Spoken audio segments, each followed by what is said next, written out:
adalah orang yang berpinter argumentasi.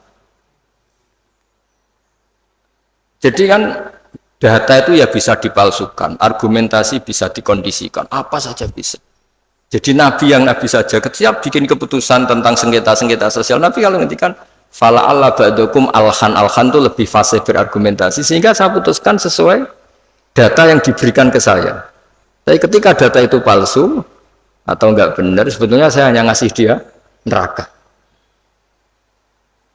Dan data ini banyak ribet. Ini saya cerita sesuai bidang saya. Nanti yang di notaris atau di kehakiman atau apa saja bisa mengkiaskan, atau orang tua atau apa.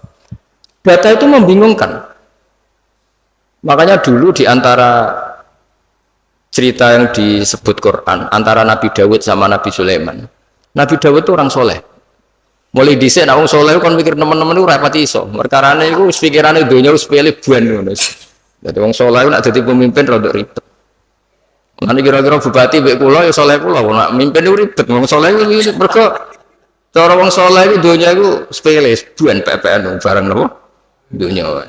Tapi nek wong rapati soleh kan iman. Dadi penting ra soleh kadang ya penting. Singkat cerita itu ono isu ya. Ono isu itu wong ayu tapi stres, diperkosa wong papat. Walhasil akhirnya hamil dilaporkan ke Nabi Dawud. Nabi Dawud bareng dilapuri sing empat ini termasuk tokoh. Rasa diterusno tokoh agama nanti keliru, nanti geger, pokoknya tokoh lah. Ya aja muni tokoh birokrasi kok banyak yang tersinggung, pokoknya tokoh. Malah itu orang terpandang. Singkat cerita Nabi Dawud dilapuri, paling dihamili anjing. Yang 4 orang itu bilang gitu. Nabi Dawud, namanya orang soleh, daripada mengkasuskan orang yang enggak kasus, diam aja. Setelah keputusan itu kelar, Nabi Sulaiman itu masih umur 13 tahun. Kalau saya hakimnya, maka akan saya putuskan tidak seperti yang diputuskan bapak saya. Padahal Sulaiman itu bin Dawud. Terus kata Nabi Dawud, ya sudah kamu gelar pengadilan lagi, kamu hakimnya. Jadi dulu itu biasa anak sama bapak beda itu biasa, kalau urusan ilmu biasa. Kalau sekarang ada anak beda gegernya itu biasa. Kalau masalah ilmu, misalnya lagi masalah ilmu, bukan masalah harta, bukan masalah kekuasaan. Akhirnya Nabi Sulaiman, dan ini menjadi ilmu yang sekarang ditiru para intel, para kasat reskrim, para itu. Nabi Sulaiman akhirnya tanya sama 4 tokoh. 4 orang itu aja, nggak usah tokoh ribet. Tapi sebenarnya tagnya itu tokoh. Dipanggil satu-satu. Yang merkosa itu anjingnya warnanya apa? Hitam katanya. Dah kamu ke sana. Yang kedua ditanya, warnanya apa? Merah. Padahal 4 orang itu ketika di depan Nabi Dawud, 4-4-nya bersaksi bahwa itu diperkosa anjing. Semuanya menyaksikan. Nabi Dawud memutuskan ya sudah anjing gitu. Nabi Dawud nggak mau ribet. Berarti sudah merah, hitam, putih. Tidak tahu yang keempat jawab ungu apa nggak ada anjing. Pokoknya 4 ini warnanya beda-beda. Setelah satu-satu terus dikonfrontasi bareng. Kamu tadi bilang apa? Hitam. Kamu tadi bilang apa? Merah. Kamu tadi bilang apa? Putih. Katanya menyaksikan bareng. Kenapa anjingnya jadi beda-beda? Berarti kamu bersekongkol bohong ya? Wah, akhirnya ngaku kalau keempat ini yang tadi yang merkosa. Jadi apa ya? Menghakimi itu tidak gampang. Sehingga di Quran itu kalau Allah muji Nabi Dawud itu hanya dipuji kebaikannya, diantaranya inna sakharna ma'hul jibala yusabbihna seterusnya. Tapi ketika masalah hukum kata Allah fafahamnaha Sulaiman wa kullan ataina hukmau wa ilma. Jadi kalau masalah kecerdasan memberi hukum itu kata Allah fafahamnaha Sulaiman, cerdas anak. Begitu juga ketika ada mbak sama adik punya anak, sama-sama punya anak. Anak itu kalau kecil kan wajahnya mirip-mirip. Apalagi saudara ya, anaknya mbak sama adik. Singkat cerita, di tengah hutan itu dimakan oleh serigala.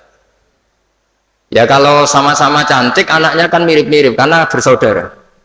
Nah, sing sitok Afrika, sitok Indonesia kan raine sekarang video. Ini kan sama-sama satu klan yang sama, satu marga. Setelah dilaporkan Nabi Dawud, beliau memutuskan sesuai yang meyakinkan argumentasinya. Diputuskan, ya sudah yang hidup ini milik kamu. Misalnya menang adiknya. Ya sudah, karena kebetulan yang sebetulnya punya bayi tadi tidak bisa berargumen. Akhirnya Nabi Sulaiman ya sama. Kalau saya hakimnya tidak saya putuskan seperti itu. Ya Nabi Dawud ya fair. Silahkan gelar apa pengadilan lagi. Digelar. Kata Nabi Sulaiman, ambilkan sapeso. Daripada dua bersaudara ini bersengketa, bayinya dipotong dua ya, dibagi katanya. Ini yang mbaknya ini yang tadi kalah itu langsung spontan, itu tidak bayi saya, silahkan dikasihkan adik saya. Sing adiknya tenang saja. Terus si adiknya ditanya, kenapa kamu tenang saja? Kalau adiknya harus dibagi. Akhirnya dimenangkan mbaknya.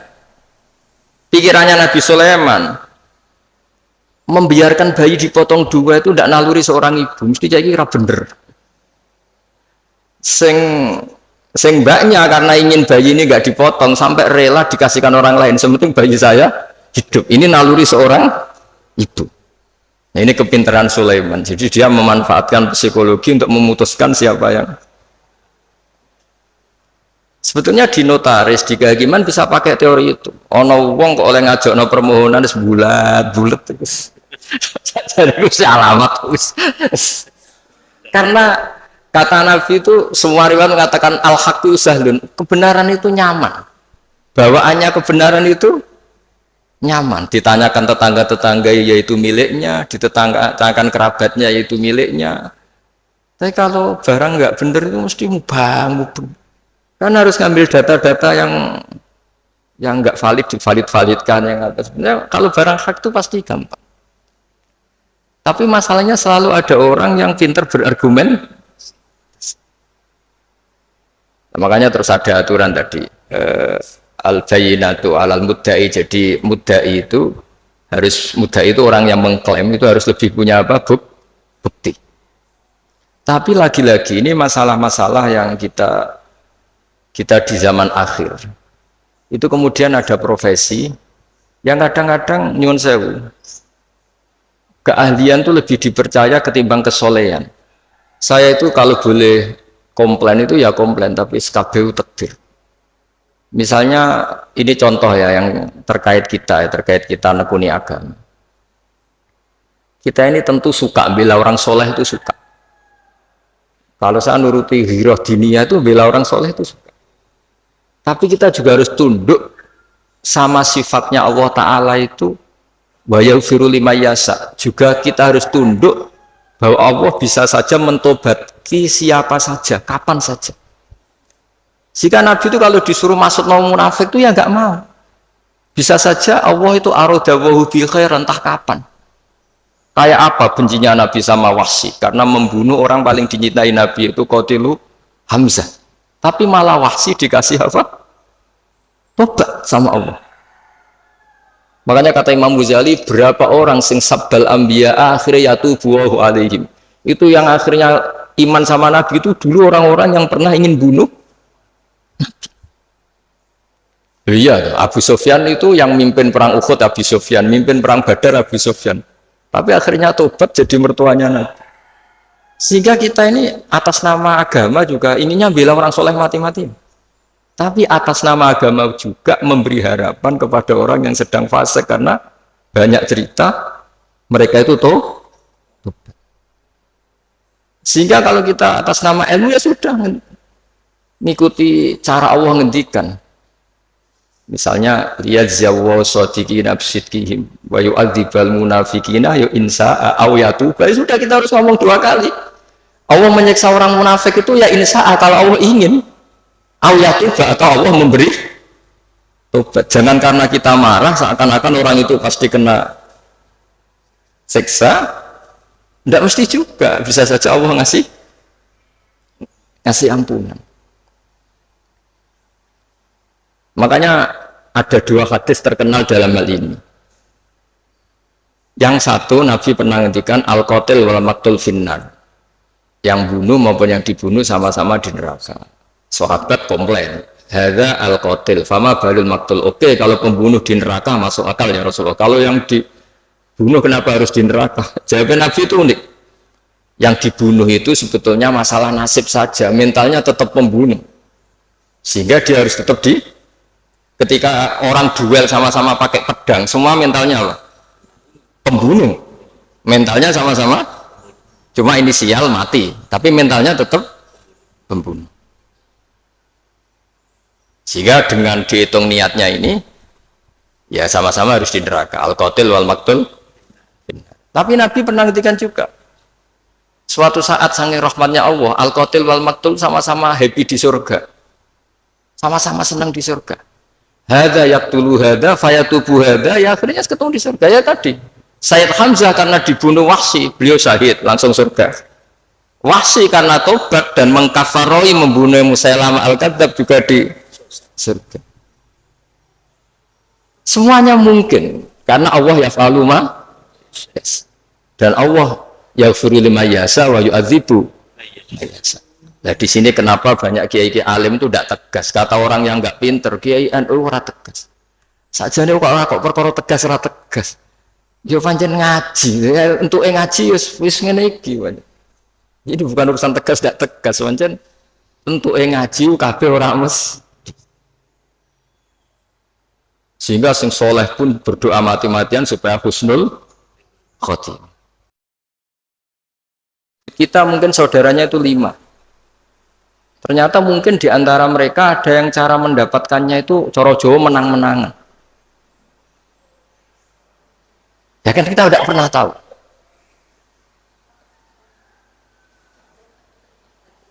Ya kita tidak pernah tahu. Makanya di sini dibutuhkan selalu apa? Istighfar. Ya saya ulang lagi ya. Jadi kita ini tidak pernah tahu. Jangan-jangan yang kita miliki itu ada kecampuran-kecampuran hak orang lain. Karena kita tidak pernah tahu. Meskipun sekarang legal formalnya kita punya sertifikat, punya seperti ini contoh, mungkin ini banyak yang tersinggung, tapi ini hukum tetap saya beritahu. Dulu Nabi itu melarang kalau orang terpelajar bertransaksi sama orang lugu. Dalam ilmu ekonomi itu layabi hadirun libadin, orang terpelajar itu nggak boleh transaksi sama orang lugu. Karena bawaannya itu mesti ngakali, bawaannya itu mesti ngakali. Terus naha Rasulullah antalakir rubban, Nabi itu melarang secara ekonomi penjual dari kampung-kampung itu dicegat sebelum masuk pasar. Jadi Nabi inginnya orang yang bawa sapi itu sampai ke pasar sapi supaya ngerti harga pasar. Tapi kadang-kadang tengkulak itu suka dicegat di perjalanan, apalagi dulu belum ada internet, belum ada HP. Terus orang dicegat ngertinya yaitu sudah harga terbaik. Padahal itu harga paling murah. Itu sehingga naha Rasulullah antalakir rubban. Terus di kitab Fathul Mu'in, ini dengerin semua maklar-maklar ini supaya tobat. Di Fathul Mu'in itu walayasihu bi'ul fuduli, jual belinya maklar itu nggak sah di kitab Mu'in. Tapi Indonesia kan nggak anut Mu'in, anut untung rugi kadang-kadang gitu. Jadi misalnya gini Pak Arifin, saya ini orang desa bawa sapi ya, kalau sudah mbah tua itu. Dan mbah tua bawa sapi, biasanya bawaannya maklar itu, mbah ini jenengan sapi ini kepengen pajem pinten ya 10 juta puluh mbah 10 juta, biasanya mbah tua itu dilungguh noning warung kon ngopi, dibiayai paling 5.000 kan kopi. Terus si Pak Arifin tadi jual sapi itu di pasar, kalau laku 11 juta ya dijual, mbah mau dikasih 10 juta, tapi kalau lakunya hanya 9, gak ngangkat bah dibalik nomennya, mau rugi 5.000. Nah pertanyaannya gini, ketika nyata-nyata laku 11 juta, uang 11 juta itu imbalannya sapi apa imbalan omongannya Pak Arifin? Harga sapi apa harga apa? Enggak, sapi itu masih milik siapa coba? Mbah itu, berarti uang 11 juta itu milik siapa? Mbah itu. Tapi kamu ikhlas nggak nyetorkan 11 juta? Mesti Mbah mau kan sampean kepengen 10 juta itu 10 juta. Pertanyaannya tetap saja secara fikih 11 juta itu semuanya milik mbah tadi. Karena yang kamu jual masih. Nah, sebetulnya ada cara supaya halal. Mbah Sapim tak utang. Berarti kalau diutang nanti ketika payu 11 juta ya kamu ya gak masalah kan posisinya mbah sapimu payu dol piro 10 juta. Oke, 10 juta tak utang mbah ya. Berarti payu 11 juta kamu bayar 10 juta. Tapi resikonya nak payu 8 juta kamu tetap bayar 10 juta. Tapi kalau selama akadnya maklar itu yang kamu jual tetap milik mbah itu, dan berapapun harganya uang itu ya milik mbah itu, karena as-saman fi muqabalatil mabi, harga ini tetap harga barang yang dijual, sementara itu masih milik mbah tadi. Jadi